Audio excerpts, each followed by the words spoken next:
Selamünaleyküm değerli arkadaşlar.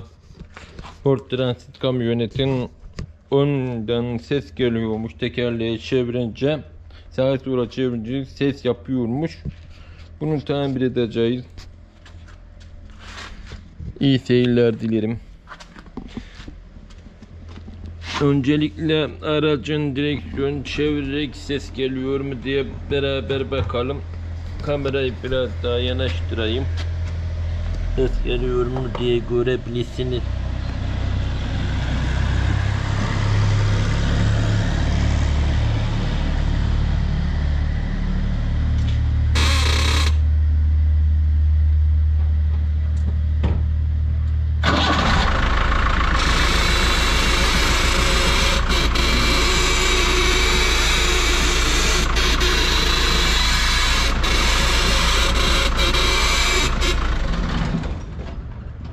Gördüğünüz gibi araç ses yapıyor. Bu sesler genelde rotillerden gelir. Rotillerden gelip gelmediğini anlamak için test yapabilirsiniz. Kaldırırsınız salıncağın arkasından.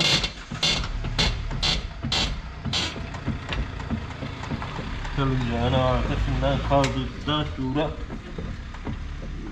tekrar tekeri çevirerek bakarsınız ses yapıyor mu diye.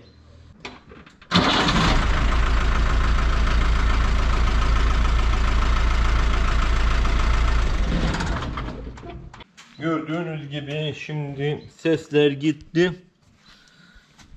Daha 4-5 ay arasında rutillerini değiştirmiş, iki tarafın rutilini. Hangi rutili taktı bilmiyor tabii. Şu anda bu demek oluyor ki tekerleri kaldırdık. Bakın rutilin ses yaptığı anlamına geliyor. Bunu değiştireceğiz. Değiştirme işlemini ise sizlerle paylaşacağız. Nasıl yapılır sizlerle görüntüleyeceğiz. İyi seyirler dilerim.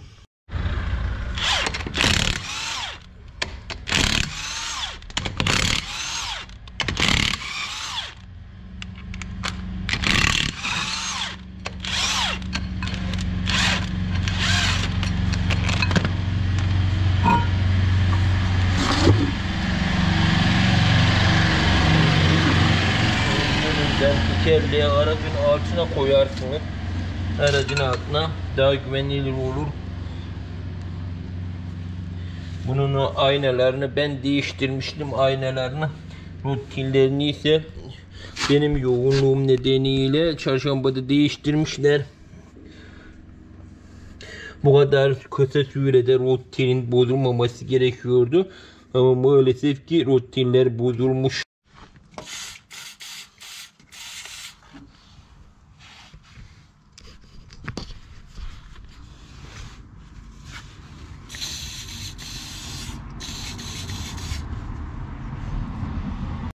Bakın daha yeni değiştiği söylenen rutinin haline bakın.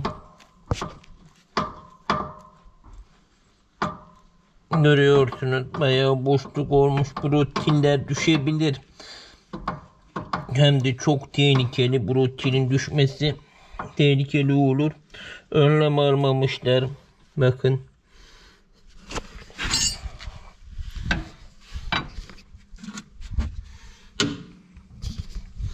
Şimdi daha iyi görülüyor umarım.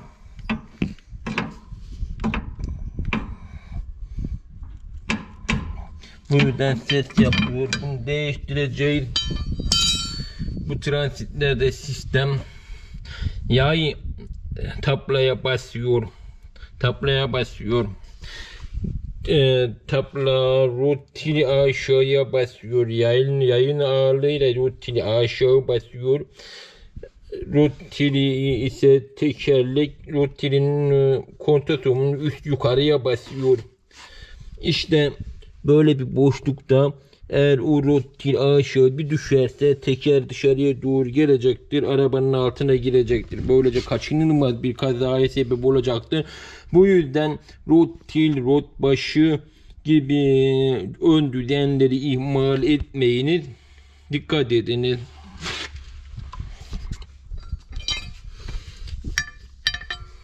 Hemen Bu durumlarda arızanın hemen yaptırılması gerekiyor. Özellikle ses yaptığı zamanlar. Bakın ses yaptığı ne hale gelmiş gördünüz siz de. Maalesef ki sesi kendi 2 hafta 3 haftada ses yaptığını söyledi. Bu çok zaman almış bu.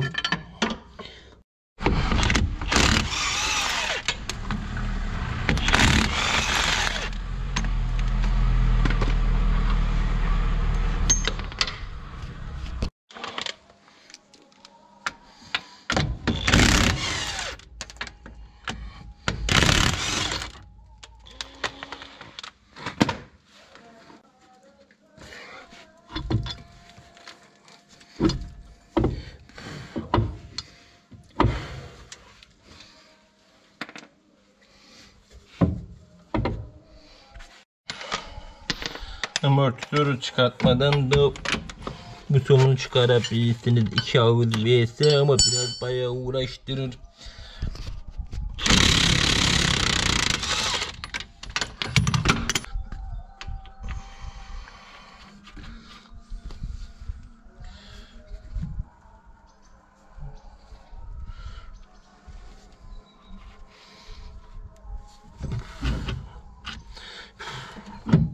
Amatör takılıyken somunu gevşetince amatörün altına vurup kendisi bunu kendi kendine çıkarabiliyordu. Bu sefer çektirme deneyeceğiz.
Çok zor çıktı ya.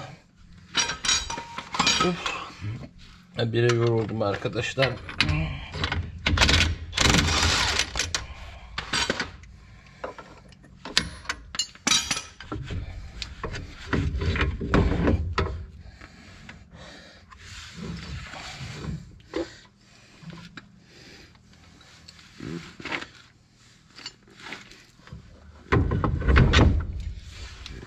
bu diğer saplamaları sökeceğim.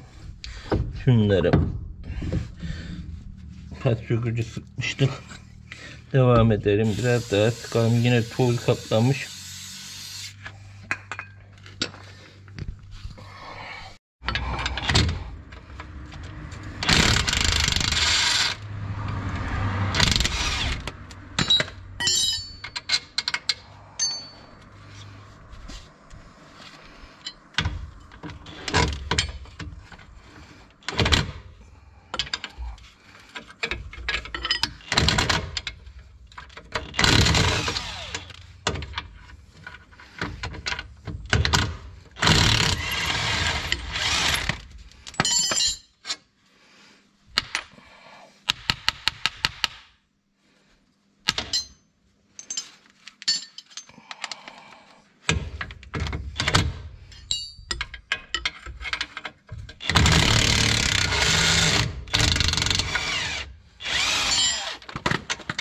Eskiden çokça yolda kalmışlarım. Burayı sökmeden çıkarmışlığım vardı. Araya somu kıstırıp iki yönleriyle zorlayıp çıkarıyoruz. Şimdi bunun yerine nerede o rotil? İşte Ditaş marka rotil takacağım. Bunun ne marka olduğunu bilmiyorum takılanın.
Bu rutil eskiden farklı galiba. Kolay kolay girmiyor. Hay aksi.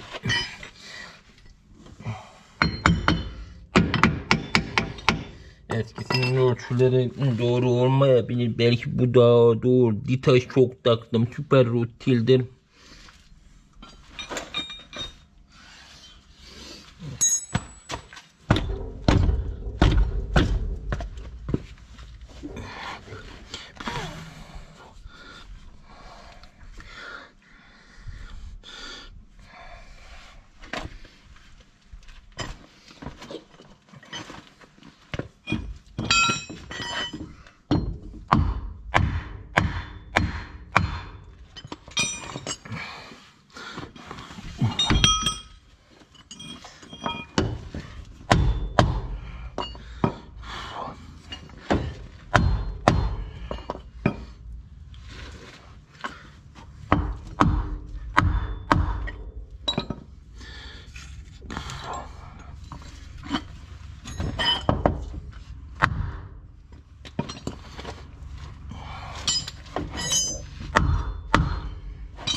Ve böylece rotili taktık. Şimdi lastiği takacağız yerine.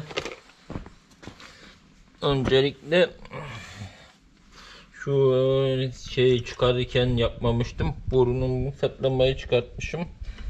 Onu da takalım.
Çalışmış o ha. Yazmış Nebahat da. Ben de o yüzden yine yanlış olmasın ya. Çalıştırım.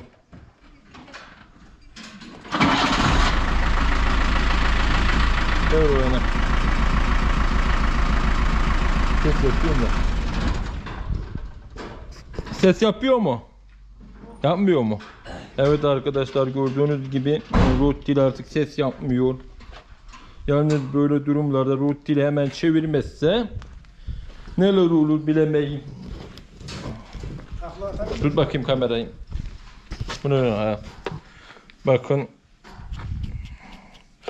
Nasıl da boşluk var ama bir düşer aşağıya, teker altına girer arabanın altına. Arabanın şoförü ne olacağı hiç belli olmaz. Allah korusun, bak buna dikkat edin. Markasının ne olduğu belli değil ama M harfi var burada. Bunu çıkartıp ditaş taktık. Ne zaman değiştim bunları? En son 3 ay oldu, 3 ay. 3 ay. 3 ay. 3 ay mı oldu? Ha. 3 ay gibi sürede, yani 90 günde bu hale gelmiş. Evet. Neyse, ditaş taktık. Bundan sonraki videolarda görüşmek dileğiyle. Hoşçakalın. Bye bye.